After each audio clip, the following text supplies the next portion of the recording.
Vakratunda Mahakaya Suryakodi Shamaprabha Nitrikam Gurume Devo Sharvakayeshu Sharvada Saraswati Namostubhyam Varade Kamarupini Vidyarambam Karishyami Siddhir Bhavado Mishada Shuklam Baradaram Vishnum Sasivaranam Chaturbhujam Prasanna Dhyayet Sarva Viknopasantaye.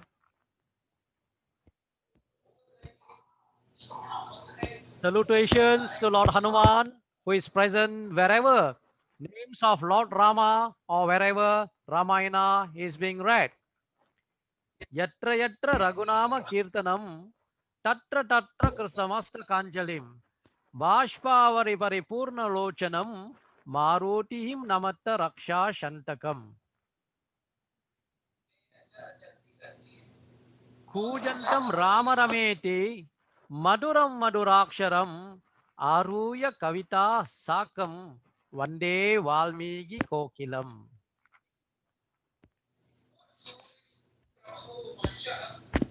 Jai Sri Ram to everyone. Jai Sri Ram. Now we are in session 16. Session 16, that means 50% of our session will be completed after session 16. So total number of session for Valmiki Ramayana online class is 32 session. So we have already completed, or we are completing 16th week of our Valmiki Ramayana class. And last week we have completed Aranya Kandam. Remember, Aranya Kanda is a book of forest. Aranya means forest. You can also say Vana, Aranya. In Mahabharata, the book of forest is called Vana Parva. Vana is a forest. Aranya, this year it is called Aranya Kandam. So Aranya Kandam of Valmiki Ramayana we have completed. So before we go into, sorry, let me share the screen.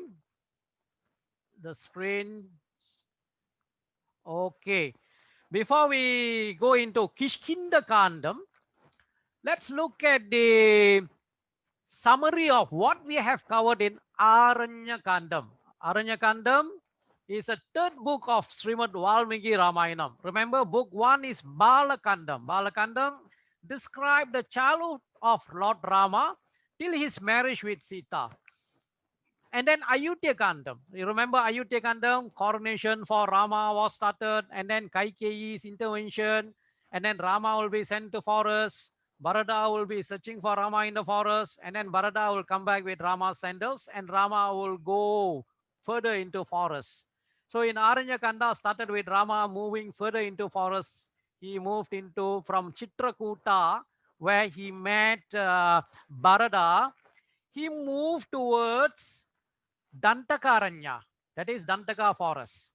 So chapter 1 to 13 involves all the incidents, all the people or the sages that Rama met in the forest. So from chapter 1, 2 and 3, it's all about Virada. Demon Virada will be coming in, and then Rama, Lakshmana will kill demon Virada.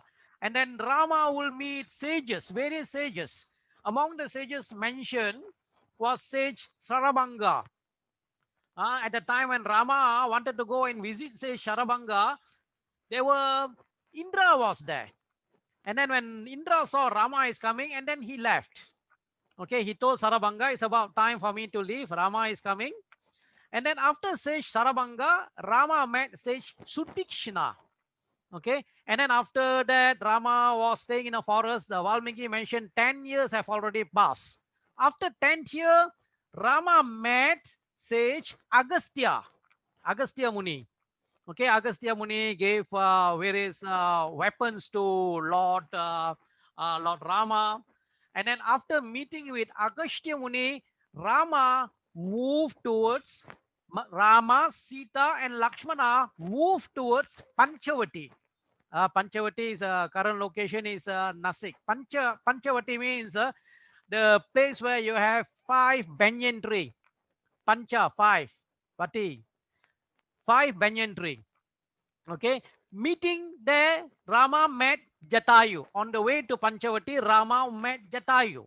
And then what are some of the incidents that took place in Panchavati? It includes Rama eliminating demons, Kara, Dushana, Trishara, and 14,000 demons. It was said 13,999, but it is mentioned 14,000, but actually 13,999 because one of the demon escaped. He ran away. Okay, when he is running, escaping from Rama, Rama weapons will not pursue. So just like what happened to Maricha. So that demon's name of the demon was Akampana. Akampana went and reported to Ravana. Uh, and then the other next, then what happened was that Surpanaka will also report to Ravana. And then Surpanaka will be giving discourse to Ravana, will be counseling Ravana about art of governance. How it is important for a king to have spies, agents to give him informations. And then Ravana will come, okay, to Maricha. Okay, and then will request Maricha to turn into a golden deer. And then, of course, we learn after that, Rama will be going after the deer. Ravana will come and take Sita away. And then what happened? Jatayu will go and try to save Sita, but he was killed, was wounded by Ravana, and he was holding his breath till he met Rama to communicate to Rama what has happened and who has taken Sita. So, and then from chapter 67 to 75 about Jatayu Moksha, and then meeting with Kabanda, or even called Danu or Kabanda, his name Kabanda. Kabanda suggested to Rama and Lakshmana how one can get over a problem, how to form strategic alliances. Strategic alliance with Sugriva. In fact, Kabanda was the one who suggested to Rama to go to Kishkinda, go towards Kishkinda, go towards Rishamukha hill. Go not to Kishkinda, to Rishamukha hill where Sugriva is staying. And then on the way, Rama and Lakshmana will meet Sabari, a great devotee. Sabari, who was the disciple of sage Matanga Muni. And then Rama proceeded towards Kishkinda. So now in Kishkinda Kanda, in session 16, we are going to look at chapters 1 to 18, chapter 1 to 18 until the killing of Wali, and then Rama's response to Wali. Okay, so what are the chapters? What are these chapters? Chapter 1, again, Rama will be lamenting for Sita. So why do Rama have to lament for Sita? Many commentators of Ramayana, they say that Rama crying instead of depression or even lamenting for Sita is just like how the Paramatma laments for Jivatma. Because the Paramatma and Jivatma currently being separated. We are Jivatma. God is Paramatma. We are separated from the Paramatma. So because of the separation of Paramatma, many of us, we are not bothered, but the Paramatma is worried. Paramatma is in a state of depression. Paramatma is lamenting that the Jivatma is not coming to him. So the cries of Rama, the lamentation of Rama is just like a Paramatma lamenting for Jivatma who has been separated from Paramatma. So he sends a guru. Hanuman here takes a role of a guru. Hanuman takes a role of a guru to unite the Jivatma with the Paramatma. Okay, this is based on some commentators of Ramayana when they look into Kishkinda Kanda. Later on, we will go into that. Especially, I'm going to look into one of the commentary from Madhvacharya, one of the Acharya in the Brahma Sampradaya, that is called Madhvacharya. Okay, very famous in Udupi. If you go to Karnataka side in Udupi, you have there are many scholars of from Madhvacharya's lineage. So Rama at Pampa Lake lamenting for Sita, and then Hanuman enters in chapter 2. We will be learning about what will be the first words that came from the mouth of Hanuman. What did Hanuman say first to Sugriva? Sugriva was in a state of fear. The ending part of chapter 1, you will be looking at Sugriva will be looking at Rama, Lakshmana coming towards Rishamukha hill, and he will be worried. Then Hanuman will say to Sugriva, fear not, do not fear. Okay. Then of course, Hanuman will go disguised as a mendicant to meet Rama and Lakshmana. So the words spoken by Hanuman, the communication skill of Hanuman impressed Rama. Rama was impressed with the skill, how Hanuman communicated. Okay, then he will narrate, Lakshmana will give narration to Hanuman about Rama, a mini Ramayana, something like that will be narrated there. Okay, and then Hanuman will carry Rama and Lakshmana to meet Sugriva. Then there will be a friendship. There will be a memorandum of understanding. They will take an oath of friendship. Okay, and Sugriva will narrate his problem. His wife Ruma was taken away by his brother Wali. Wali drove him out of the kingdom, and then there will be a lot of discussion between what they call Rama with Sugriva, and then Sugriva will tell about Wali.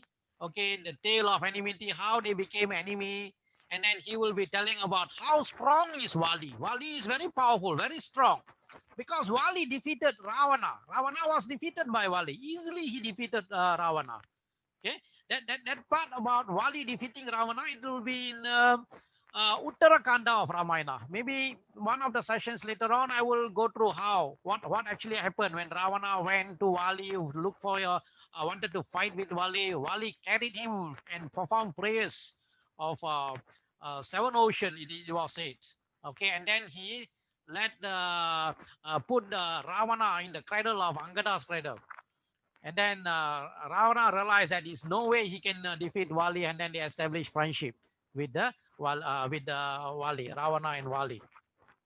Sugriva will narrate further about his banishment and then the incident. Okay, a demon called Dundubi. Dundubi came to challenge Wali, and then the Dundubi, blood of Dundubi, when Wali threw Dundubi, the blood from Dundubi fell at the ashram of Matanga Muni, who pronounced a curse. Wali and his gang, okay, his associates should never enter Rishamukha hill. If they ever come to Rishamukha hill, they will die.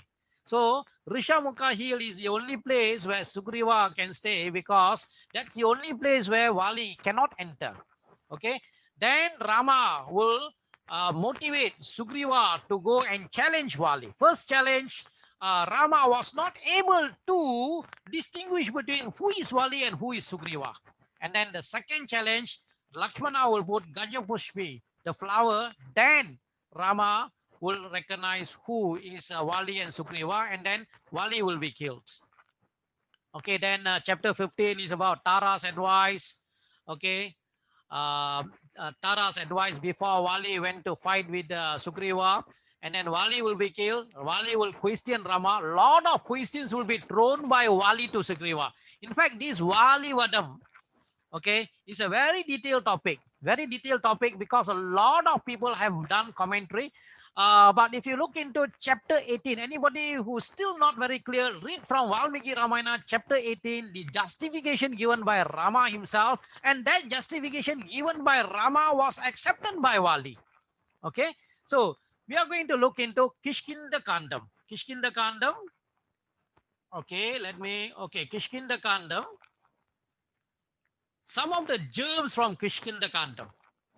If you are looking into Kishkinda Kanda as a summary, Kishkinda Kanda is an eventful part of Ramayana where Hanuman is seen for the first time. Something like in a movie, intermission, Hanuman comes. Okay, entire things changes. Hanuman comes in, there you get the entire Ramayana gets heated up when Hanuman comes in. Okay, Hanuman is seen for the first time where Hanuman meets Rama, his master and lord. And then Sugriva and Rama came into contact with each other. They established friendship. Wali will be killed by Rama in a surprising manner. Okay, which we will be looking at later. And then Tara makes appearance. Tara, if you look into in chapter 14, chapter 15, Tara makes an appearance with a counsel to Wali. Tara will also counsel Vali. And in the name Tara, there is also another Tara who is a Vanara. Another Tara, Vanara. This is Tara, wife of Vali. Okay. Hanuman is sent on his mission to locate Sita by Rama by giving him his ring. And Hanuman's strength is highlighted by the veteran warrior that is Jambavan, setting the background for the famous Sundarakanda to follow. Especially the concluding part of Kishkindakanda, we find the Hanuman will be reminded of his strength, how powerful he is. And then when his strength, when he recalled his own strength, he was very confident that he will be able to go and search and he will be able to find Sita. Okay, so this is a bit more of a summary of the entire Kishkindakanda. So ancient commentators have been inspired by profound meaning buried in this part of Ramayana. They say the entire Kishkindakanda is seen as being pregnant with philosophical import. God, Rama, identifying a guru, Hanuman, to be sent to the Jivatma, the soul, Sita, which is separated from him and suffering under the bondage in mundane life, Lanka, in order to pave the way for the soul to reach God.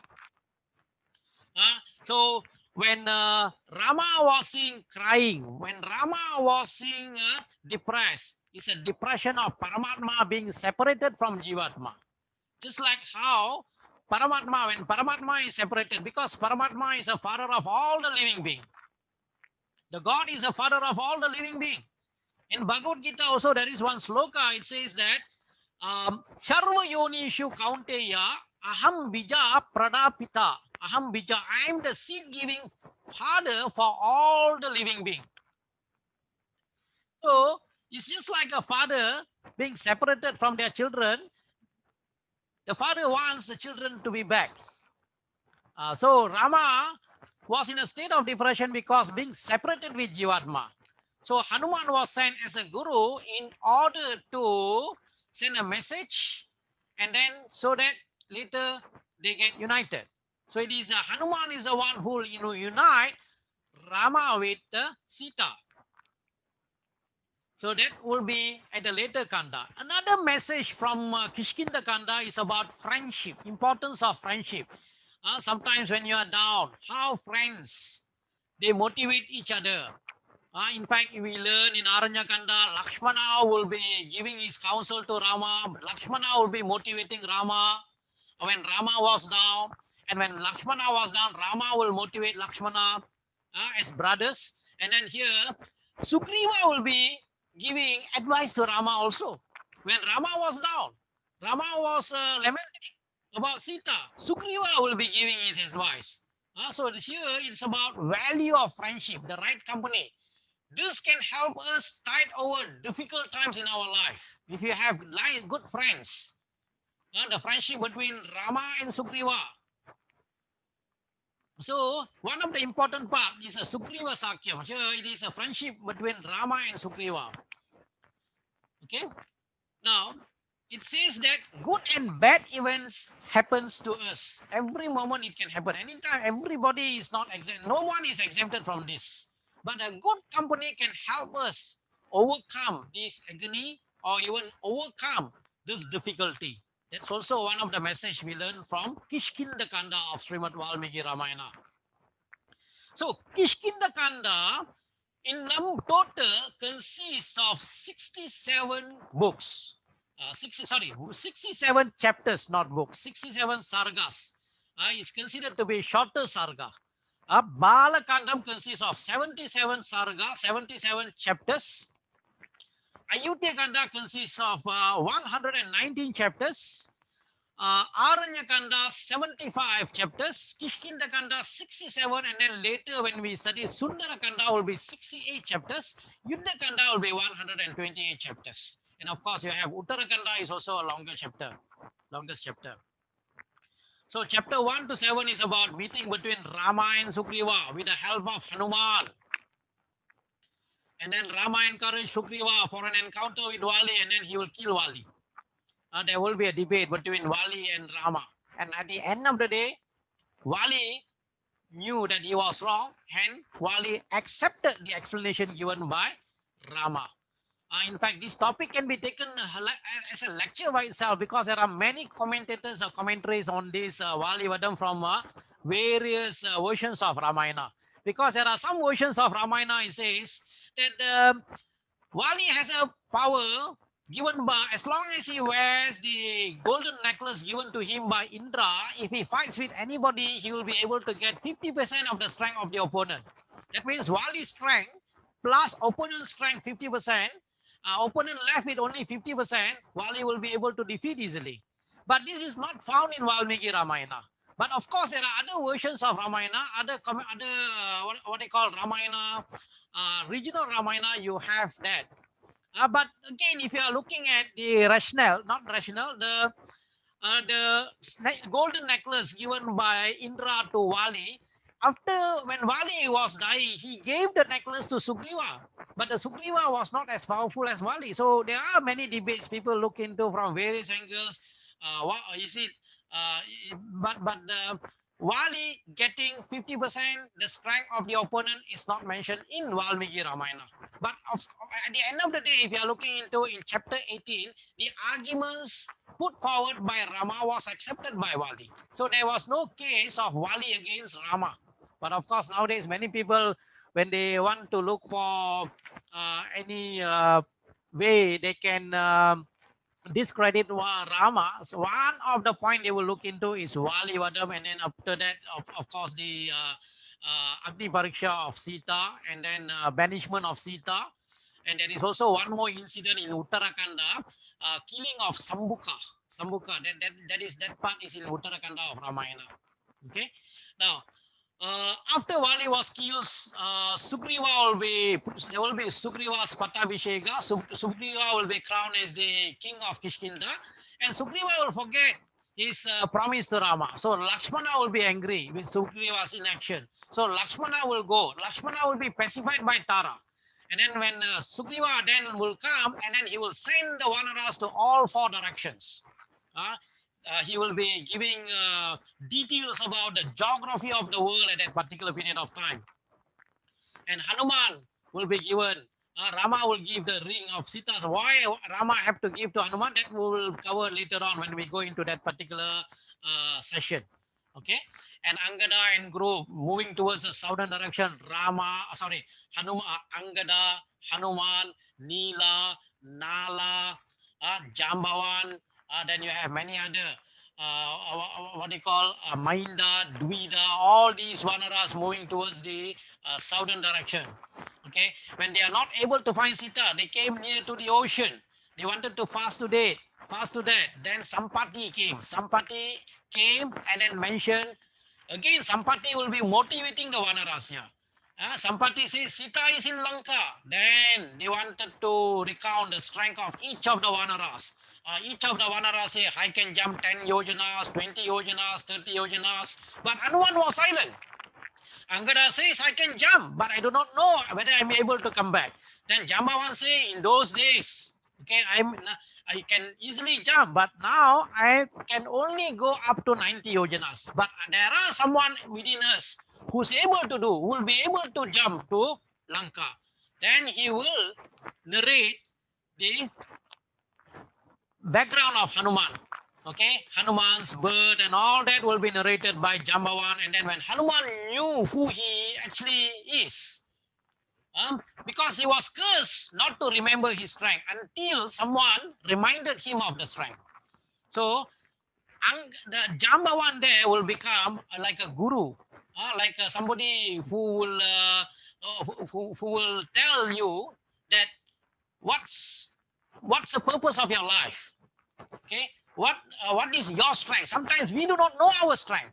Okay, that part we are going to look into in the last chapter of Kishkinda Kanda. So Kishkinda Kanda was said the end of Kishkinda Kanda will be the beginning of Sundara Kanda. When Hanuman started to go towards Lanka, which is a very important Kanda of Valmiki Ramayana, which we can spend a bit longer time later when we move into that particular Kanda. Okay. Now, where Rama have traveled so far, this is taken. Now, Kishkinda is somewhere here. Now, this is from some of the Ramayana sites. where they look into the how Rama traveled from Ayodhya, what are the roads that he has taken. Kishkinda is closer here into Hampi in this place in Karnataka. In Karnataka, Pampa Nadi somewhere here, this side. Pampa, okay, to Karnataka. He has moved to Karnataka now. Kishkinda, Rishamukha Hill, Rishamukha. Now, another thing is that the geography of the world during Trita Yuga. Now, again, timing of Trita Yuga is debatable. Because if you are going to be based on Sastra, it is Kali Yuga is 432,000 years. Dwapara Yuga is 2 times Kali Yuga. That is 864,000 years. That means Ramayana took place at the end of Trita Yuga. It is close to 1 million. But modern scholars, they are dating it to 5,114 BC, somewhere around there. But we are not going to look into that part. And there are also scholars who say the current Lanka is not the Sri Lanka, current Sri Lanka is not the Lanka of Ramayana. Because it is mentioned in Valmiki Ramayana, the distance between distance from where Hanuman flew to Lanka was 100 yojana. 1 yojana is equivalent to about 8 miles. So 100 yojana will be about 800 miles. Okay, that is a different topic altogether if you are looking into from geographical perspective. Okay, coming back to Kishkinda Kanda. Kishkinda Kanda chapter 1 is a very long chapter with 130 slokas. 130 verses. Most of these verses, it is about Rama's lamentation, Rama's description of beauty of the Pampa Nadi, Pampa lake. 28 sargas. You want to learn about various trees, what are the trees? Anybody who is interested to study about flora and fauna during the Ramayana time, from Ayodhya Kanda, Aranya Kanda, even Kishkinda Kanda, the first chapter, you will be able to see all that. Okay, various trees, various plants. Okay, all are described here. And then verses from 29 to 59 is Rama. When Rama looked at the trees, birds, animals, flower, he was reminded of Sita. And then again, the description of beauty of Pampa by Rama and how Sita would have enjoyed this. Because Rama will be looking every what they call plants, trees, and all that flowers, he will be seeing Sita is there. And then from verses 114 to 130, here, when Rama was down, Rama was demotivated. Lakshmana creates enthusiasm in Rama. We should not give up on Rama. We should go and search and search and search. Remember that we have to make effort. We need to make effort. Nobody will fail by making effort.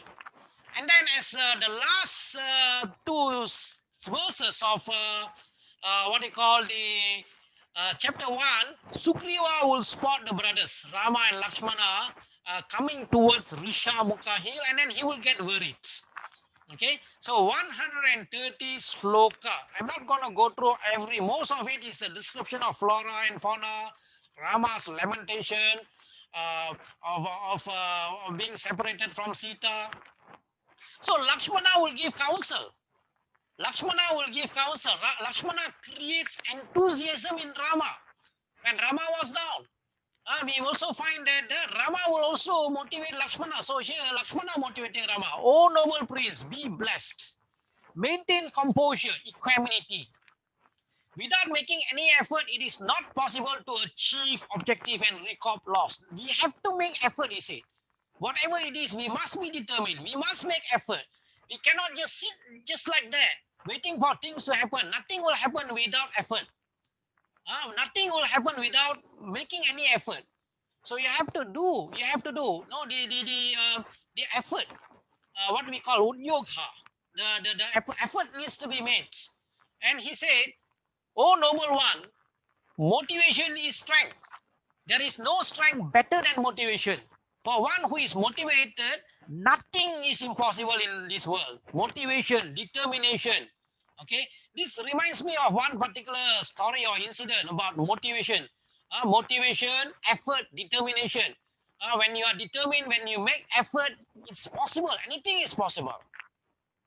We find stories, many story of stories you can find in Puranas, in the Mahabharata, Vyasa Mahabharata as well. So this is actually one of the, based on one of the commentary from the Bhagavad Gita, chapter 6, verse 23, about something on determination. Like a story of a sparrow, eggs were carried away by waves of ocean. The sparrow became upset and asked the ocean to return her eggs. The ocean did not even consider, didn't even bother to reply to the sparrow. So the sparrow said, I'm going to dry up this ocean. So the sparrow decided to dry up the ocean. She began to pick out the water in a small beak. And everyone was laughing at the sparrow. Why you are doing this? This is impossible. Forget about it. Don't even attempt. Don't do anything. Just forget about it. It's impossible. You're not going to make it. But the sparrow was determined. The sparrow was determined, and the news of her activity spread. And at last, what happened? Garuda, the gigantic bird carrier of Vishnu, heard about the sparrow's case. So he became compassionate towards his small sister bird. And so he came to see the sparrow. Garuda was very pleased by the determination of the small sparrow, and he promised to help the sparrow. Thus, Garuda at once asked the ocean to return her eggs. If not, he himself is going to take up the work of the sparrow. So when Garuda himself came, the ocean was frightened, and then the ocean returned the eggs to the sparrow. So that's why motivation, determination, mustn't give up. So Rama, Lakshmana also, they didn't stay there waiting for Sita to come back. They have to go and search until they get recovered from Sita. They recover Sita. So in chapter 2 of Kishkinda Kandam, where Hanuman comes in. So when Sugriva saw Rama and Lakshmana, he was afraid.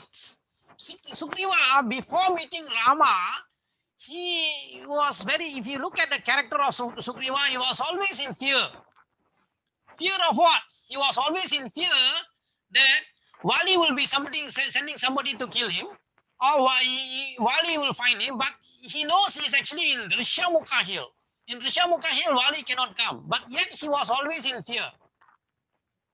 So when Sugriva saw Rama and Lakshmana, he was afraid that they were sent by his elder brother Vali to kill him. So seeing Sugriva thus agitated, one of the ministers, Hanuman, said to him, this is the first, please give up this irrational fear. Do not fear, Abhayam. We are still on Malaya hill, that is Rishamukha hill, which is not accessible to Vali. And I do not see Vali anywhere here. And Hanuman is counseling Sugriva. A king like you should not allow his mind to be in anxiety. A leader should not allow the mind to be in anxiety. We should watch the action and gestures of others and know what goes on in their mind. See, this is an art, like an Hanuman, based on gestures, based on body language, based on Samudrika Lakshana. There is a Shastra that is called Samudrika Shastra, looking into the facial features, body language. One will be able to understand what is in the person's mind. So Hanuman is very good in that. So he said, we should watch the action and gestures of others and know what goes on in their mind. That indeed is a wise statesmanship, O king. Hanuman's speech appealed to Sugriva. So he said to Sugriva, kings like Vali may resort to many deceptive means to kill their enemies, and we should also plan to foil his attempt to destroy me. O Hanuman, please disguise yourself and go to them. For my sake, find out who they are with the help of their gestures and words. So looking into entry of Hanuman, Hanuman enters here in Kishkinda Kandam. So I have taken the first words that came from Hanuman. In Bhagavad Gita, the first word that was spoken by Krishna to Arjuna, first verse, first word actually comes in chapter 2. Chapter 2, he says, Kutashtva Kashmalamidam Vishame Samupashitam Anarya Jushtam Ashwargyam Akirti Karam Arjuna Klaibyam Mashmagama Partha Naitatwe Upapatyate Shudram Hridaya Darbalyam Tyakto Vishtaparam Tapa. Okay, he says that why does this impurity comes upon you, O Arjuna? And then when he starts his instruction, he says, Asoshan Anvasoshastvam Prajnavadamscha Basase Gataso Nagatasonscha Nanu Soshanti Pandita. Do not grieve. One who is a Pandita will not grieve. For one who have gone, who have yet to go. So there, Krishna starts with, do not grieve. Here, Hanuman tells Sugriva, do not fear. No fear. Seeing Rama and Lakshmana from a distance, Sugriva got terrified and assuming them to be Vali's powerful friends. But Hanuman told Sugriva, fear not. So the very first syllable uttered by Hanuman in Ramayana. With this, Hanuman assured that our fears will be gone if you remember. If you remember, Hanuman will let fears go. Fear won't come. Even in Hanuman Chalisa, they say that the demons, pisasas, all will go away when you remember. Bhut Pishat Nikat Nahi Avai Mahavir Japanam Sunave. That's one part. So there should not be any fear. So he says that even disease will go away. Nasai Rok Harai Shabira Jabat Nirantar Hanuman Bira. He says that in Hanuman Chalisa. So he says that even disease will go away. So he's telling Sugriva, do not fear. Later on, we will see in Uttarakanda, sorry, not Uttarakanda, Yuddhakanda of Ramayana, during Vibhishana Saranagati, Rama will say, one should not fear. If you surrender to me, don't fear, no fear. Sakrudeva Prapannaya, Tavashmiti Chaya Chate, Abhayam, Sharva Muttebhyo, Danam Etat Muddam Mama, Abhaya, no fear. So here in chapter 3, here Hanuman will disguise himself as a mendicant. As a mendicant, humbly approach Rama and Lakshmana. And after moving to them, he asked them, you look like royal sages or gods, but you are clad like an ascetics. Please tell me who you are and what are you doing here? You have powerful arms, yet they are not adorned with ornaments. Yet your weapons are excellent and richly covered with golds and precious stones. I shall tell you who I am. A great leader of the Vanaras named Sugriva lives here. Having been driven out of his kingdom by his brother Vali, I am Hanuman, his minister. Sugriva seeks your friendship. I too am a Vanara, though disguised as a mendicant. Actually, it's a very long, you can look into the Kishkinda Kanda, the beginning, the few slokas, the way Hanuman communicated. When Rama heard the way, listened to Hanuman's voice and the way he communicated, he said to Lakshmana, Rama greatly admired the speech of Hanuman.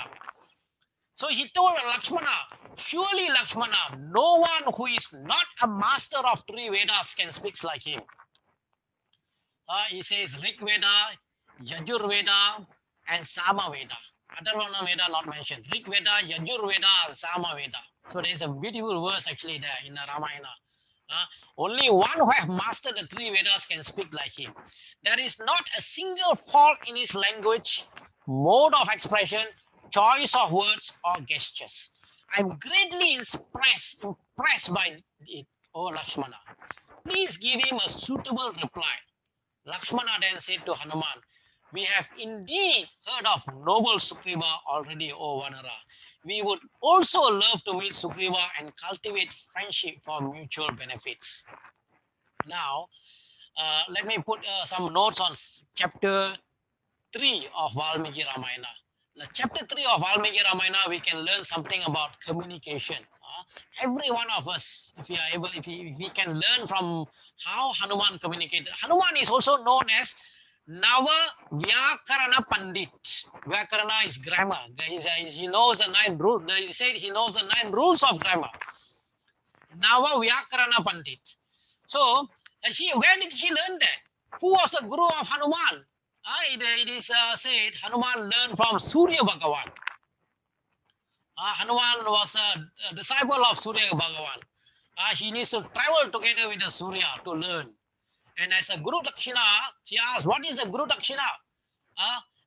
Surya doesn't want to accept any Guru Dakshina, but Hanuman insisted. Then Surya said, my Amsha, Sugriva, okay, please assist my Amsha called Sugriva. Sugriva is an Amsha of Surya. Vali is an Amsha, was an Amsha of Indra. Okay, Vali was this is mentioned in Valmiki Ramayana, Balakandam, chapter 17. Chapter 17 of Balakandam. Okay, where do we find Hanuman in Valmiki Ramayana? Balakandam in chapter 1 mentioned entire Ramayana in brief. And then Balakandam in chapter 17, it will be mentioned that all the devas will come in form of vanaras. So it will be mentioned. Brahma, Hamsa will be Jambavan. Then you have what you call Wali. Indra will be Wali. Okay, Surya will be Sugriva. What you call Agni will be Nila. Vishwakarma will be Nala. The twin Ashwin will be Mainda and Devida. So Hanuman will be from Vayu. It will be mentioned there. There will not be any mention of Hanuman in Ayodhya Kanda or even Aranya Kanda. So Hanuman comes here in Kishkinda Kanda, and you will also find Hanuman, the hero of Sundara Kandam and Yuddha Kandam. Yuddha Kandam also Hanuman will be there. Uttara Kanda also Hanuman will be mentioned. So here Rama explains the important aspects of communication skills of Hanuman that impress him most. Go into the sloka for more detail. Read the original sloka. These are only the summary from the summaries that I have provided here. So what Rama said, Hanuman spoke very briefly, not too long, not too short. He spoke only for the required level. So very briefly. Sometimes we speak too long, or sometimes my lecture also can be too long. Maybe it might be long. Oh, I shouldn't speak too short, but I have to learn also, like Hanuman, to speak not too long, not too short, only for the required level. Okay, that's number one. Second, he spoke with clarity. He spoke with clarity without ambiguity. Very clear, precise, accurate, direct to the point. Every one of us should learn this. Speaking with clarity, precise, accurate, direct to the point, without ambiguity, without something that is words that are ambiguous. Third, he spoke without any grammatical errors. Many of us we speak, there will be errors. But Hanuman spoke without any grammatical errors. It was said, as I said earlier, Nama Vyakarana Pandit, master of the 9 grammars. He used only appropriate words that cannot be replaced with any other words. The words that he used, appropriate. He spoke in a medium voice that is audible to the other person, not too loud or too feeble. And then number 6, he said, his pronunciation of words was correct. The way he was pronouncing the words was like a music, and it was very pleasant.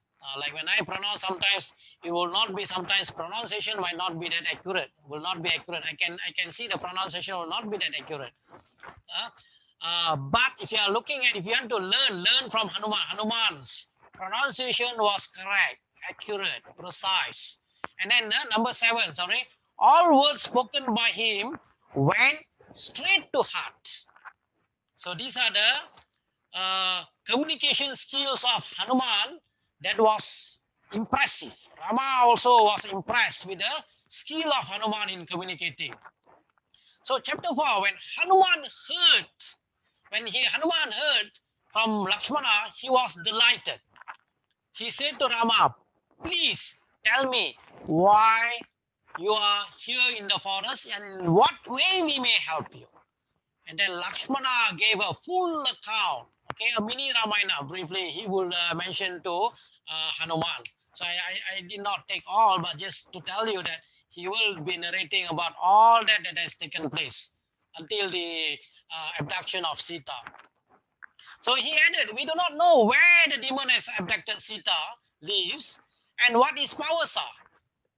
We met the demon Kabanda, okay, Kabanda, who told that Sugriva would help us to find the demons who has taken Sita away. We have therefore come here at his bidding. So this is an extraordinary event, O Hanuman. Lakshmana is telling Hanuman, he who is the refuge of the whole world seeks refuge of Sugriva. This is what Lakshmana is telling. Actually, Sugriva also will surrender to Rama. Sugriva Saranagati. It is mentioned Sugriva Saranagati later. No? Sugriva should accomplish Rama's purpose. Oh, Hanuman. Hanuman was even more delighted by this speech. He said, it's our good fortune that both of you who have mastered your mind and senses have come here. Sugriva too needs your help. Deprived of his wife. His wife was taken by wife. Name of wife. Sugriva's wife is Ruma. Ruma was taken by Vali. Okay. Sugriva, okay, deprived of his wife and his kingdom by his brother Vali, Sugriva lives here in exile in great fear. And Sugriva will surely render all possible help to Rama. And Hanuman shed the disguise of a mendicant and escorted the princes, the prince, what do you call the Rama and Lakshmana, to the presence of Sugriva. So he actually took them, he carried them. This is at the end of chapter 4, it says, Hanuman carrying Rama and Lakshmana on his shoulders to Sugriva. Hanuman took this form. He was very powerful, but again, that he was he will not remember his strength. Some of the strength later on, when reminded by Jambavan, he will be able to recall who he actually is. That part we will be looking at in chapter 67 of Kishkinda Kanda. So according to Madhvacharya, who is Madhvacharya? You can do some search. I can give you a background of Madhvacharya. Madhvacharya is one of the important acharya. Okay, if you look into the Vedanta philosophy, that is called Dvaita. Dvaita is complete separation between Jivatma and Paramatma. You have Advaita. Advaita talks about oneness between Jivatma and Paramatma. Advaita, not created by Shankara. It was in existence even before Shankara, but Shankara was known as one of the principal teacher of Advaita, Shankara, Advaita. And then Ramanuja, Vishishtadvaita. Vishishtadvaita. And then Madhvacharya is Dvaita. Dvaita is a complete separation between Jivatma and Paramatma. He says the constitutional position of Jivatma is to serve the Paramatma. In the Gaudiya Vaishnavism Sampradaya, there is a dialogue between the Lord Chaitanya and Sanatana Goswami, where when Sanatana Goswami asks Lord Chaitanya, what is the constitutional position of a Jiva? This is in Chaitanya Charitamrita. There is a text written in Bengali. So he says that Lord Chaitanya will tell Sanatana Goswami that Jivera Shwarupahaya Krishnera Nityadasa. The constitutional position of the Jiva is to serve the Lord, Krishna, Rama, and so on. Nityadasha. So Madhvacharya's school is a complete distinction between Jivatma and Paramatma. Unlike in Advaita, Jivatma and Paramatma is one. Okay, right? The Vishishtadvaita is in between. Okay, so this is the very first time Hanuman performs this service to Lord Rama, according to Madhvacharya. First service of Hanuman to Rama. Madhvacharya says, Lord Rama got upon his shoulders with Lakshmana, smiling with love for Hanuman. This is described by Madhvacharya in Mahabharata Tatparya Nirnaya. Okay, Tatparya Nirnaya, that is MBTN, in a sloka number 1 in chapter 6. Tatparya Nirnayam. Mahabharata Tatparya Nirnayam by Madhvacharya. You can do a search on Madhvacharya's Mahabharata, you'll be able to find that. Mahabharata, it was commented by Madhvacharya. Because in the Mahabharata, he also includes the story of Ramayana. I think in chapter 5, chapter 6, chapter 7 of what they call Mahabharata, Tatparya Nirnaya, he will have the background of before Mahabharata, stories of Mahabharata, Ramayana will also be included there. So he will mention, it is mentioned that Madhvacharya is also an Amsha of Vayu. If in those followers of Madhvacharya, they will say, Lord Vayu Bhagavan came to assist Lord Narayana in 3 ways. 3 times he came. In Treta Yuga, he came as Hanuman, Vayu, son of Vayu, to help Lord Rama. In Dwapara Yuga, he came as Bhima. Bhima is also son of Vayu, okay, through Pandu and Kunti. But Amsha of Vayu, Bhima, to help Lord Krishna. And then Madhvacharya came in Kali Yuga. Okay, so they say that Madhvacharya is an Amsha of Vayu. That's why in the Madhva Sampradaya, they give more emphasis to Vayu. Okay. And then another commentator from Madhva Sampradaya called Vadiraja Tirtha. You can do a search who he is. A very important Acharya in the Madhva Sampradaya. He says he's actually commenting on the Mahabharata Tatparya Nirnaya by Madhvacharya, when Madhvacharya said Lord Rama got upon his shoulders along with Lakshmana, smiling with the love for Hanuman. Why Rama is smiling? Vadiraja Tirtha commentator says that this smile indicates that it is not new for Vayu to query Jivatma indwelling and the indwelling Paramatma when the Jiva passes from one body to another body. So when the Jiva transmigrates, we learn, I think the last session I did mention something about transmigration when we are talking about the Rama being depressed, okay, karma and all that. There is this sloka in the Bhagavad Gita, chapter 2, verse 13 of the Bhagavad Gita. I think I quoted that. Dehi noshmim yata dehi kaumaram yavanam jara tata dehantara praptir dirashtatra na mohyate. The transmigration goes from one body to another body. So here it says the jiva from the body and the paramatma will be taken from one body to another body by Vayu. That's why he says the Rama is smiling. It is just like what is happening here is that the Jivatma together with the Paramatma, here is looking into Lakshmana as a Jivatma, Rama as a Paramatma. Vayu is taking the Jivatma and Paramatma from one place to another place, just like the Vayu takes the Jiva and the Paramatma that dwells in the body from one body to another body. This is a commentary made by Vadiraja Tirtha, who is one of the Acharya in the Madhva Charya, Madhva Sampradaya. So as we move on, chapter 5, Hanuman took Rama and Lakshmana to Sugriva and then gave an introduction. So welcoming Rama and Rama and Lakshmana, okay, welcoming Rama and Lakshmana, Sugriva then said, I have heard everything from Hanuman. So if my friendship is acceptable to you, here is my hand. Hearing this, Rama grabs the hand of Sugriva and embraces Sugriva in a genuine friendship, affection and friendship. In the Tamil Ramayana, it says that when Rama met Guha, it is said that with Guha we became 5, and then with Sugriva we became 6. So it says, Anbulla Guhanodu Aivarano. Ingus Arumai Sugrivanodu Arvar. That means 6. We became number 6. 6 brothers. And then later on with Vivishana Yelvar. That means you become 7. They become 7 brothers.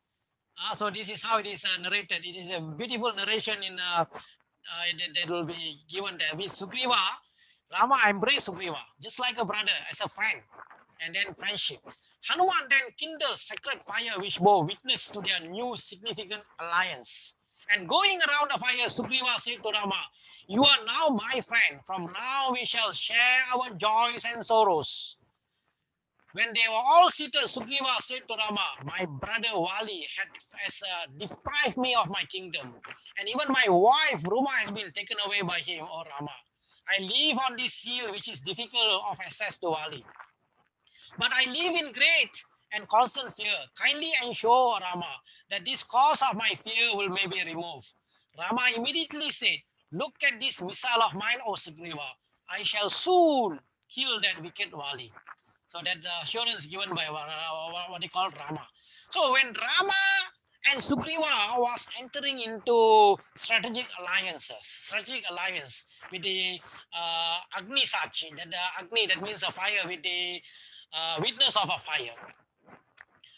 In the concluding sloka in this chapter, Valmiki says, as Rama and Sugriva were in harmonious discussion after the Agni, what do you call, with the witness of fire, left eye of Sita, left eye of Ravali and Ravana equally twitched.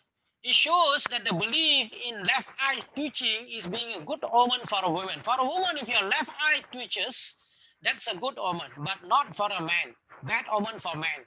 So for a man, if the right eye twitches, that is a good omen. But right eye twitches for a woman, it is a bad omen. This is based on the Nimitta Shastra. There are many types of Shastras.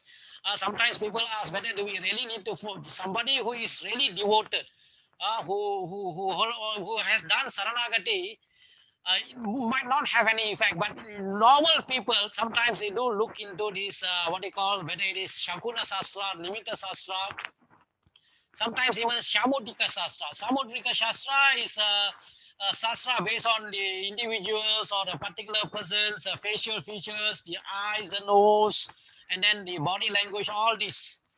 It is said to be contributed by Varuna Deva. Samudrika Shastra. Anybody interested, you can do some search. There are even works on Samudrika Shastras available. Okay.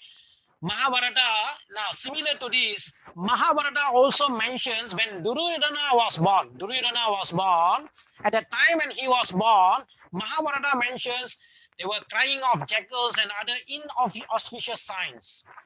Inauspicious omen were also seen after Sisuvala's birth. Sisubala will later be killed by Krishna. You will know. So Sisubala is somebody who was who disliked Krishna at all. He will always insult Krishna. Similar also in the case of Kamsa's birth. Okay, numerous inauspicious omens were described in detail by Vyasa before the Mahabharata war. These are all some of the Nimitta Shastra. You will find there are, even if you look at the bird's direction, flying direction, that is called Sakuna Shastra. Okay, let us move on. Okay, chapter 6. Sugriva said to Rama, oh Rama, Hanuman told me everything about your purpose that you are here.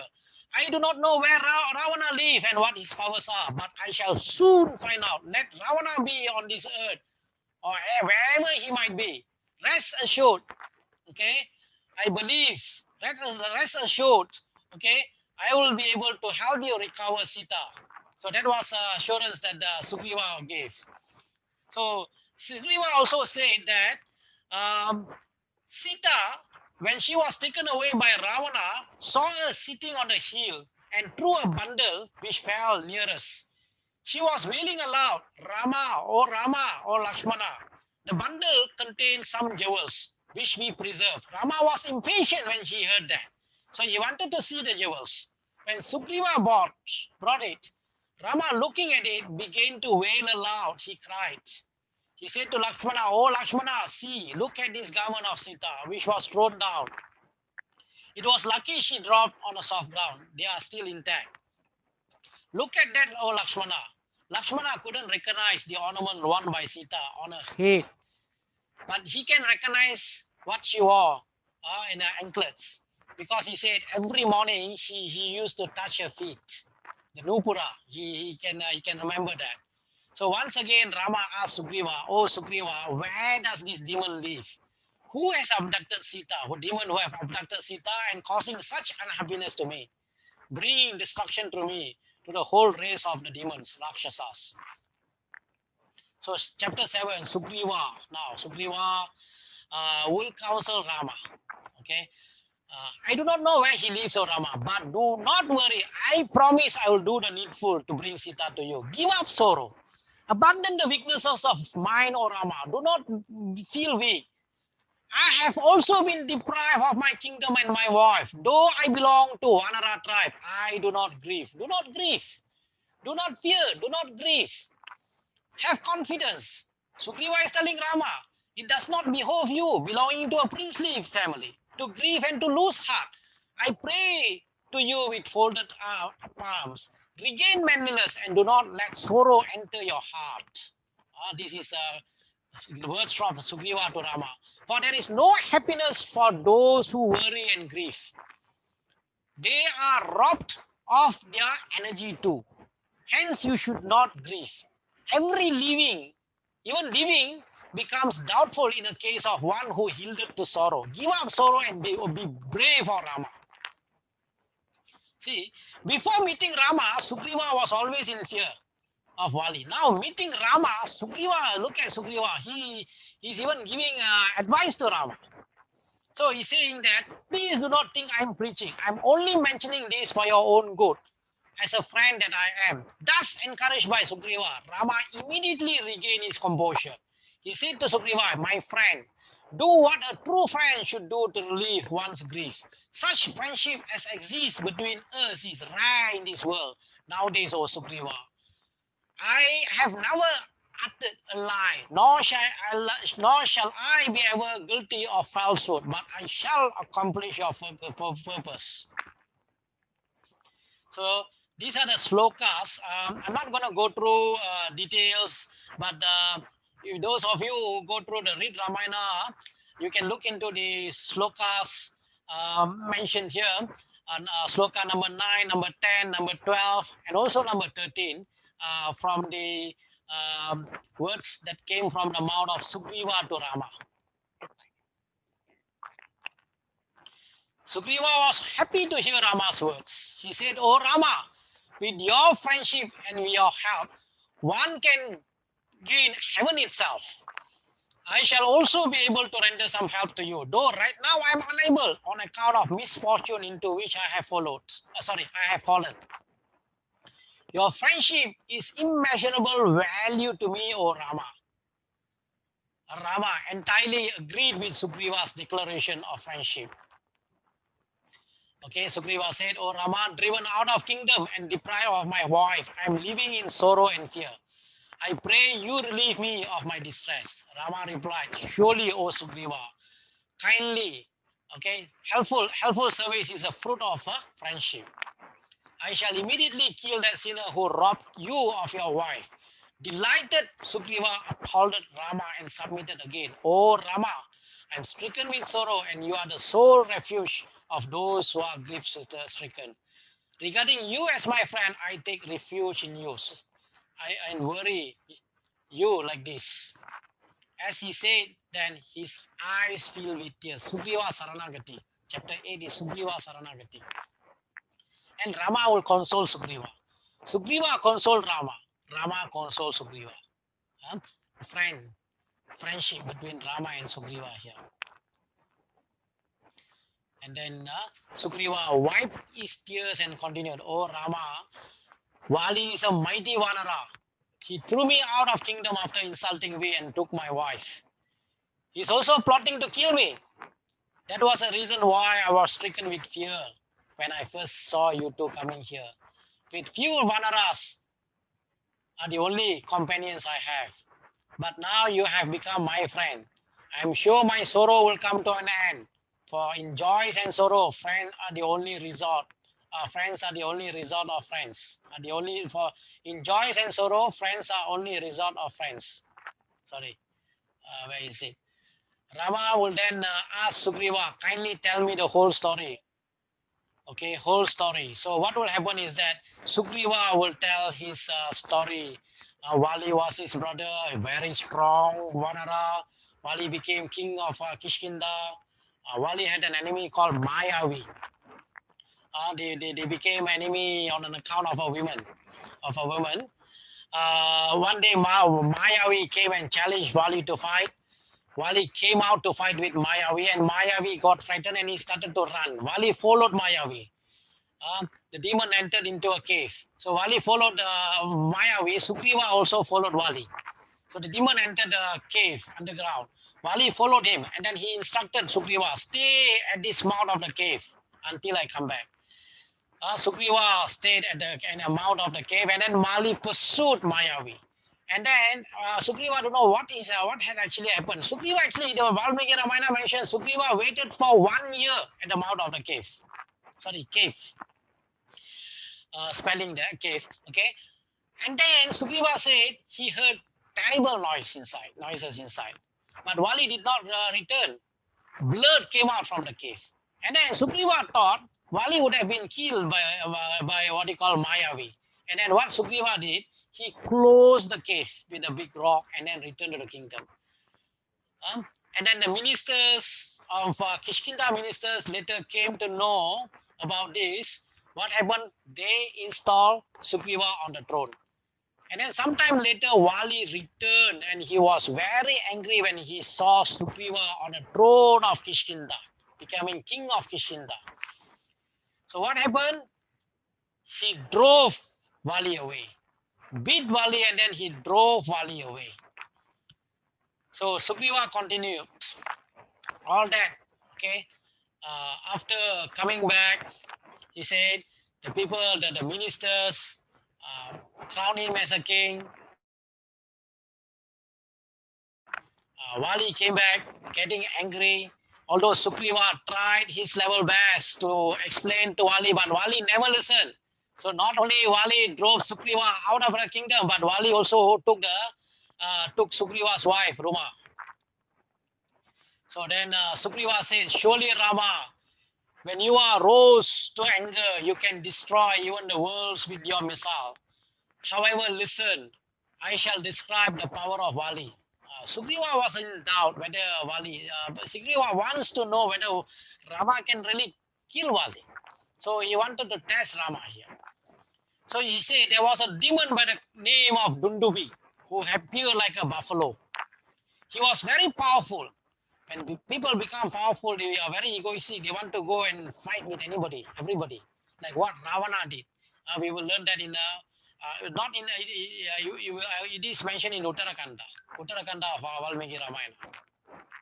So this Dundubi, he went to ocean, Sagara, the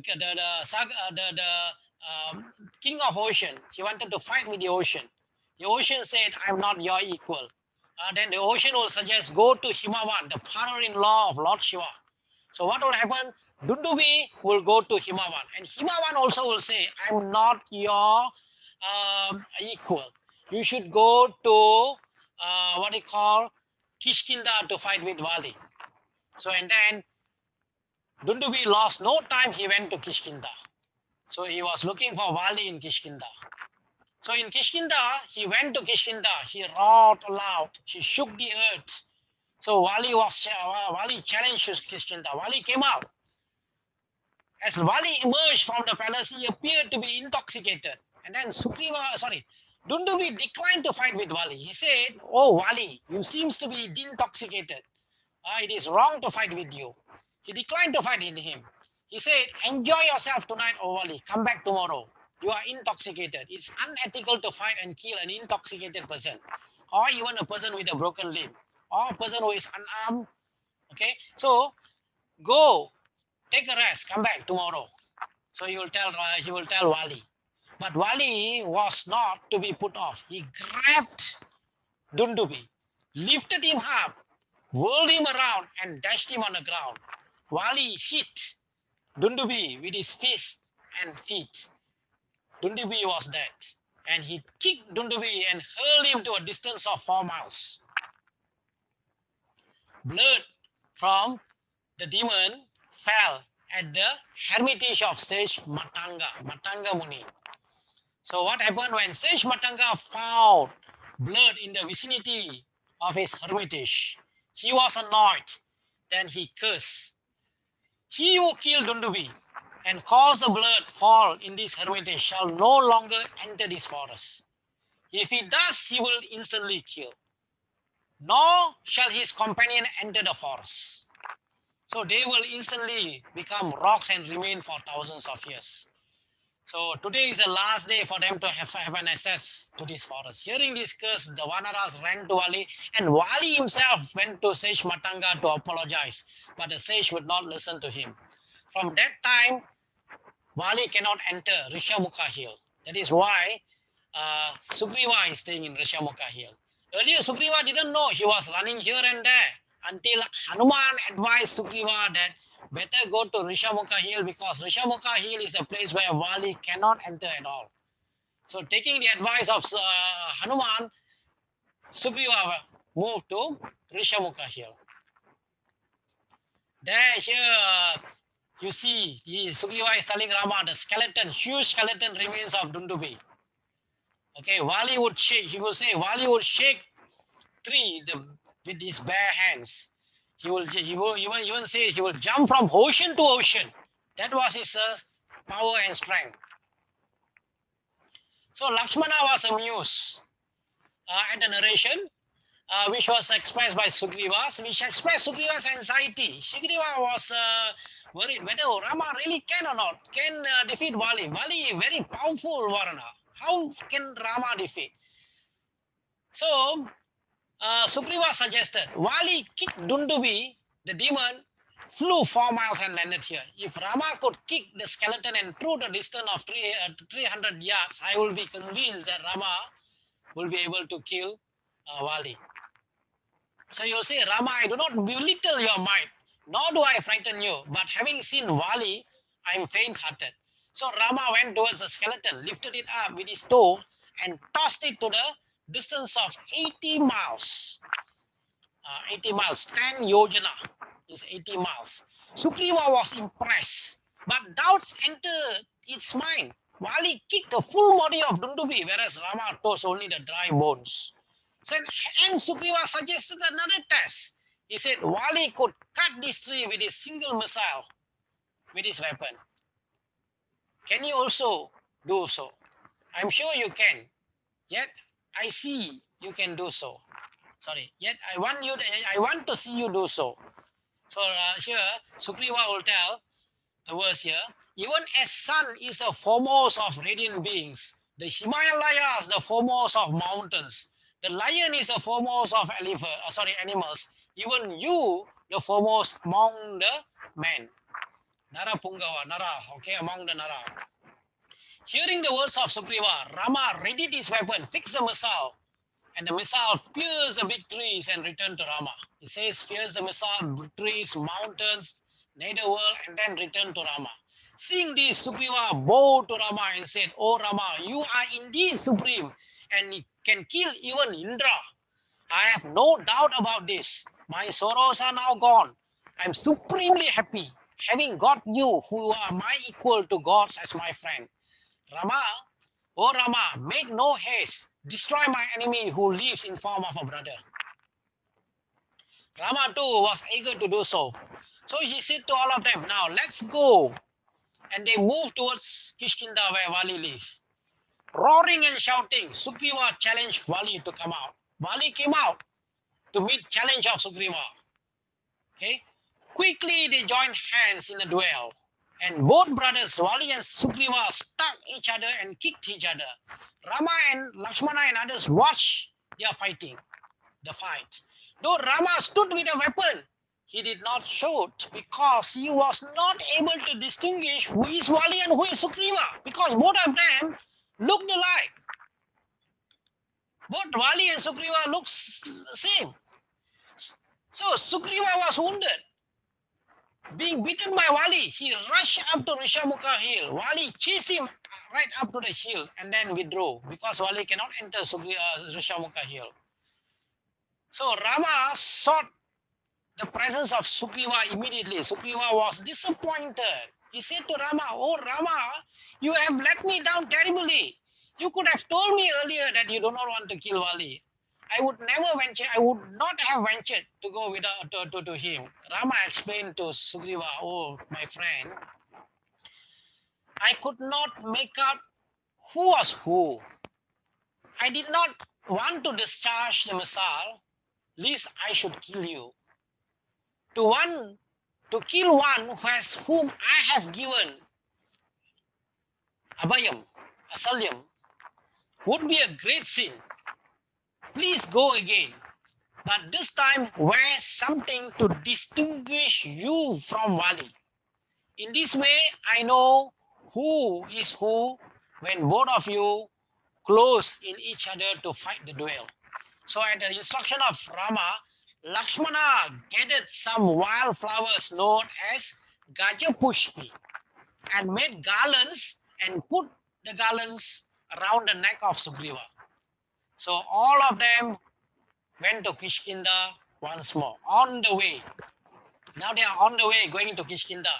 So this one is giving chapter 13. That chapter 13 is a description. Rama, Lakshmana, Sugriva, and the Vanaras. Okay, they are going towards Kishkinda. Sugriva led the way. Rama and Lakshmana followed. So they proceeded towards Kishkinda. So they entered towards Kishkinda. They entered a grove, which interested Rama. Rama asked Sugriva to relate the story that might be connected. So Sugriva narrated a story to Rama. This is a board of 7 sages. They are known as Saptajana. They are highly controlled sages who remain forever. So these are description given by Sugriva to Rama. And then Sugriva will tell Rama, one should pay respect to these sages. And then Rama and Lakshmana also will do as suggested by Sugriva. Okay, after that, the chapter 14, Rama, Lakshmana, Vanaras entered Kishkinda. So here, Sugriva again itching for a fight. So he was remotivated by Rama. He said to Rama, "Oh Rama, please be sure to destroy him this time." Rama reassured him with this word, "Oh Sugriva, you have been garlanded by Lakshmana with this Gajapushpi flower, which shine around your neck, distinguishing you from Wali. Let me see him once, and he will immediately fall dead. The end of your misfortune, the end of your fear and grief is near, O Sugriva. If I fail to fulfill my promise to you, then you can accuse me. I tell you in truth that I shall fulfill my promise today. Go forth and roar aloud." Sugriva advanced towards the palace of Wali and roared. This sound was so powerful and heart-rending that the birds and the bees scattered by it. This further encouraged Sugriva, who ran closer to Wali's abode, yelling all the time. So hearing Sugriva yelling once again, Wali, terribly annoyed. So we can learn from Kishkinda Kanda about Wali. Wali is someone who is easily angered. Easily he gets angry. Somebody who is emotionally very emotional intelligence is weak. Anger. He is controlled by anger. So Wali, when somebody challenge, he gets angry. So Wali again, he was terribly annoyed. His anger was rose. Wali could not tolerate this insult or to his strength. He rushed out, but his wife Tara intervened and politely said to him, "Lord, I wish you would not rush to meet Sugriva like this." So what Tara is telling Wali is that it's better to reflect over the new development and take stock of the situation. About strategy, about strategic organizational strategy and management also, you have to always do a situational appraisal. You have to always see the environment. Sugriva was badly wounded, made to flee a little while ago. He has now returned. Surely he has someone to help him. Sugriva is clever. He would not trust an ally whose strength he has not carefully tested. This should be considered. Moreover, I heard a rumor, and it was confirmed by your son Angada, who had intelligent reports brought in by spies. Now here mentioning about importance of intelligence report by spies. Rama and Lakshmana, the sons of Dasaratha, have arrived in this territory. Rama and Sugriva entered into a friendship. Rama is mighty He is also the abode of Dharma. Therefore, I consider that hostility with Rama is unwise. I am advising you out of affection, O Lord. Let there be no enmity between you and your brother Sugriva. But let there be forbearance and let there be friendship with Rama too. Let Sugriva be Prince Regent and let love be restored between you brothers. This was the words that came from Tara. But this wise counsel did not please Wali, who have reached the end of his span. Sometimes when the end is nearing, people don't want to listen. They don't listen to advice. People don't want to listen. Like it is said that Vinashakale Vibareta Buddhi, the intelligence is lost when the time of destruction comes. That's what happens to Wali. So if you are looking into wisdom of Tara here, Tara's wisdom, this Sarga, if you look into Sarga 15, chapter 15, contains the wisdom of Tara. So this Sarga is, we see entry of Tara, wife of Wali, who is praised for her wisdom. Later on, Tara will also come later. Okay, you will also find Tara later on. Valmiki shows her a very perceptive and wise queen. Her advice to her husband in this Sarga reveals Tara as somebody who is very analytical in thinking, somebody who is strategic, and look at a personal thinking personality. Her magnificent description of Rama in 6 sloka forms one of the highlights of Kishkindakanda. Tara advises Wali not to go against Rama. She also suggests Sugriva to be appointed as a prince. Unfortunately, Wali rejects. So if you look into wisdom of Tara, Tara's advice to Wali, you can find in chapter 15, sloka number 7 and number 8. Number 11, number 12 to 14, number 21, number 25. Some of the words spoken by Tara. Anger has overtaken you like a flood of a river. It is natural to you to be angry at this time, but shake off your anger just as a wise discard a flower garland already used up. Fight him only tomorrow morning.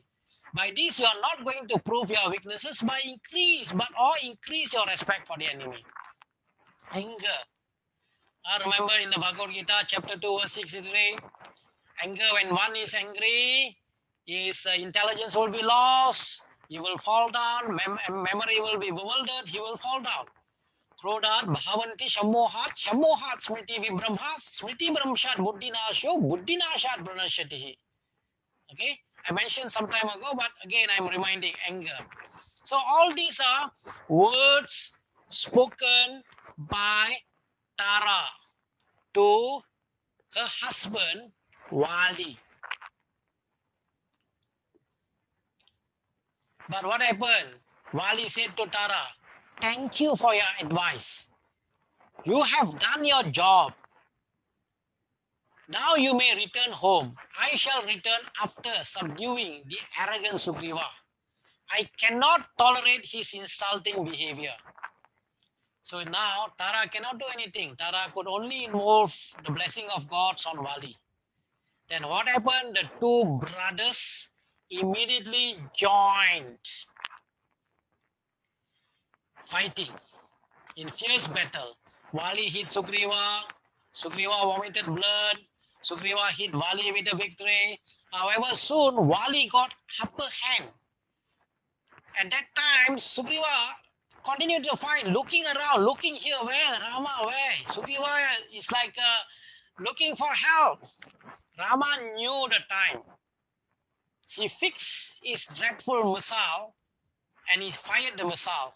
And the missile that he fired left and struck the chest of Wali, not at the back of Wali. Some people are saying Rama killed, Rama killed Wali at the back, from the back. It was in front, from the chest. Valmiki Ramayana mentions, you look at the, go and look at the sloka, look at that particular sloka in chapter 16, how Rama killed. But of course, Rama did not, the fault of Rama here, people can say, did not fight directly with Rama. Sorry, but directly with Wali. But Rama hit the arrow from the front and he hits the chest of Wali. This is what mentioned in the Valmiki Ramayana. Hit by the arrow of Rama. Okay, this chapter is a longer chapter with the questions by Wali to Rama. So when hit by arrow of Rama, Wali did not die. He was wearing the celestial chain which was given to him by Indra. Some versions of Ramayana will say that when Wali wear the celestial chain given by Indra, he will be able to get 50% of the enemy strength. So Wali's strength and the enemy strength will be reduced by 50%. The 50% reduction will go to Wali. So that's why he can easily defeat any warrior. But that is not mentioned in Valmiki Ramayana. Okay, so Valmiki Ramayana. Okay, Wali will address Rama. He will tell Rama, born of great emperor Dasarada, O Rama, you have committed an unrighteous, adharmic act. You shot me while I was fighting with another. You shot me from a place of hiding. People glorify you as a dharmic person, devoted to truth, compassionate. I thought all this was true. So though Dara, my wife, heard you were here as an ally of Sugriva, I fought with him. No one would expect you to strike me in this particular manner. Rama, I have offense to you. Logic, of course, it is logical what Wali is saying. I have not given any offense to you. I did not encroach your territory, nor did I invade your capital, nor did I commit any aggression towards you. Yet you sought to kill me. While I was fighting with another person. Yet again you appear in disguise of a dharmic person, righteous person, wearing matted lock, deer skin, bark of trees, peaceful negotiation, charity. So he will take, Wali is telling, peaceful negotiation, charity, forgiveness, dharma, truth, firmness, valor, and also punishment of criminals. All these are qualities of a king. We are primitive jungle folk living like animals. We are vanaras, living on fruits and roots. People usually fight for land, gold, beautiful women, but we have none of this here. Yet you have sought to kill me for no apparent reason. So having perpetrated this crime of indiscriminate killing, what will you tell the holy man concerning yourself? Neither my skin nor my flesh is of any use either, being a Vanara. So here Wali will be telling Rama that 5 animals endowed with claws are allowed to be eaten by Brahmanas and Kshatriya at that time during the Treta Yuga. They are rhinos, porcupine, iguana, the hare and the turtle. But people do not even touch my skin or my flesh. And the meat from my body is forbidden. Yet I, who am endowed with 5 fingers and toes, has been killed. You have transgressed the bounds of Dharma. You have broken the code of morality. My wife Tara did tell me of your arrival here, of your friendship with Sugriva to achieve your mission. If you told me of your misfortune, I would have brought back your wife in no time. I would have roped Ravana alive and brought him to you. I suppose my end is near. No one can escape that. But what is your justification for bringing about my death? So, all of you, I suggest read this chapter 17 from readramayana.org or valmikiramayana.net. This chapter 17 is the argument forwarded by Wali to Rama. And of course, chapter 18, Rama will give the justification, will be giving the answer. But one of the last part, Vali mentioned, if you have came to me, I would have brought Ravana to you. But can we trust Vali? Because Vali and Ravana had a memorandum of understanding, MOU, just like Sugriva and Rama. Because you remember, if you go to Uttarakanda, when Ravana and Vali, when Ravana came to fight with Vali, Vali easily defeated Ravana. Brought him to jump from ocean to ocean. He used to carry Ravana with his armpit. He will take Ravana. Ravana easily defeated by Vali, and then Ravana wanted to make friend with Vali, and then they will make an agreement, just like Rama and Sugriva made an agreement. So since Vali had an agreement with Ravana, was a friend of Ravana, so it is very doubtful the word of Vali here that he will be able to bring Ravana to Rama. Okay, chapter 17. Look at the chapter 17. Okay, it's very important to look into 17 and 18 because once you have gone through 17 and 18, you will know about the arguments given by Vali and then what are the answers given by Rama to the arguments presented by Vali. The last chapter for this session, chapter 18. So Rama will reply. These are summary later on, but I can put in all, but we won't have time to analyze each of the arguments. So chapter 18, Rama will reply to Vali. You do not know what dharma or worldly affairs or the laws governing enjoyment, nor the people behavior in different conditions and circumstances. Yet you blame me. Rama will say, the whole earth belonged to king descended from Manu and then later to Ishwaku. The present ruler is Bharata. He is a supreme monarch. I derive mandate from Bharata. He says his mandate comes from Bharata to ensure all subjects of the emperor observe the laws of virtue. I consider you the worst among sinners. I tell you why. According to code of righteousness, one's elder brother, father, and one's teacher are to be treated as one's father. In the same way, one's younger brother, son, disciple should be regarded as one's son. This one I can even quote from other sastras as well. Even you have in many other the sastras, it is mentioned something similar. Mahabharata, you can also look into in other Puranas also that. Even Smriti also it is there.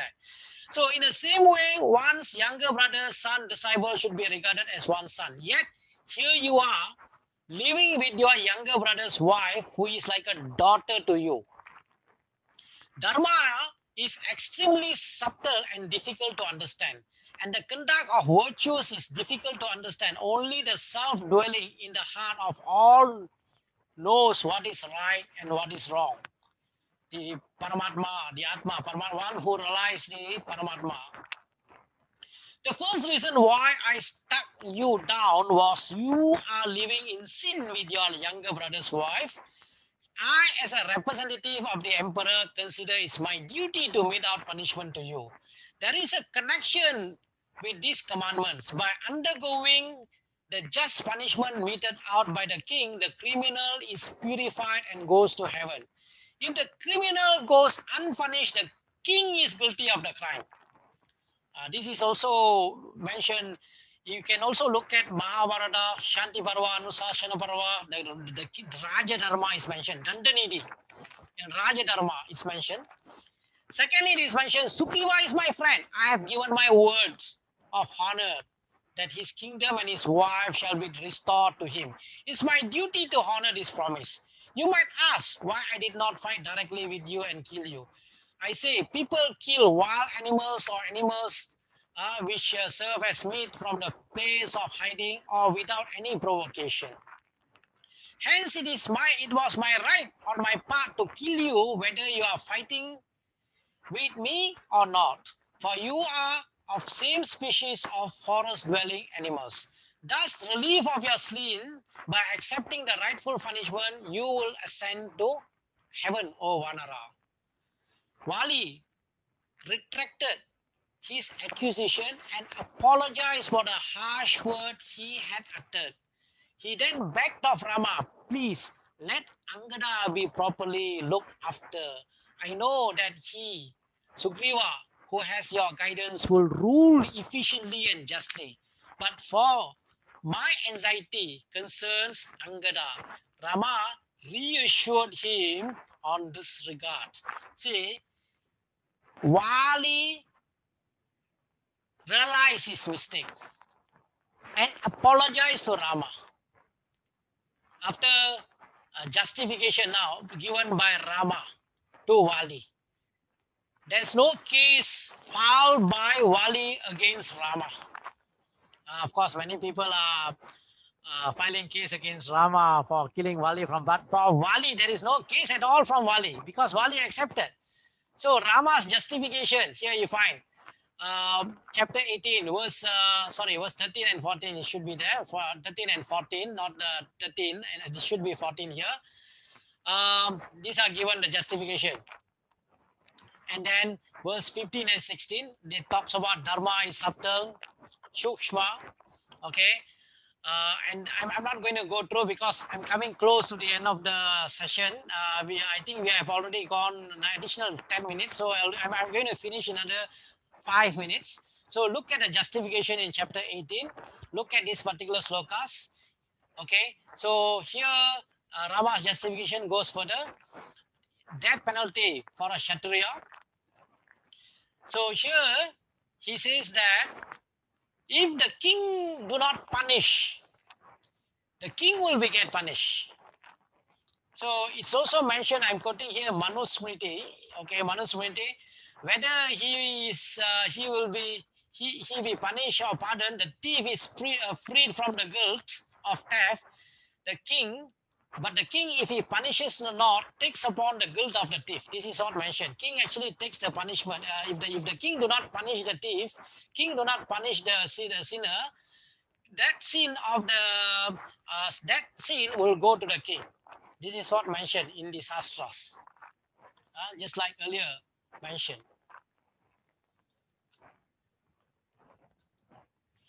Okay, I have taken 10 minutes, okay, about 10 minutes longer. If it is possible, I can provide some further readings relating to chapters 17 and 18, especially justification of killing Wali. In fact, the character of Wali has been elaborated, has been explained by one of commentator. I have the details. Maybe I can share in the WhatsApp group. Let me check. I might have the file. I need to check the file. Maybe before the next session, I will send to you. Read all about Wali, character of the Wali. There are several pages about Wali. He actually wrote character of Wali. He analyzed from Valmiki Ramayana and also Kamba Ramayana. So he uses both Kamba Ramayana and Valmiki Ramayana on the character of Wali. So once I find the file, then I will share in the WhatsApp group. So we have started session 16 with Kishkinda Kandam. Kandam where Hanuman appears, chapter 2 onwards, Hanuman appears. And then we have ended session 16 with Wali Vadam, that is killing of Wali. Wali's arguments to Rama, and then justification given by Rama to Wali. Okay. Next session, okay, we are going to continue with Tara will be coming in, and then Wali will further give advice. He will advise Sugriva, then he will advise Angada, and then later on we will have Sugriva's Pattabhisheka. Okay, that we are going to look into in next session. So remember, for every session, whatever lessons that you can learn, you can note down those lessons that you learn. Okay, and at the end, once we have completed, every kanta of Valmiki Ramayana is full of lessons that you can apply in your daily life. Okay, that completes our session 16. So Sri Rama Rama Rameti Rame Rame Manorame Sahasranama Tatulyam Ramanama Varanane. So that completes session 16. So if any one of you have questions, you can send the question in the chat session. And next session, I will, I think once Mr. Shiv Prakash emailed to me, he already emailed the session, last session's chat questions. I will answer and then I will share with you in the WhatsApp group. Thank you to everybody. Thank you.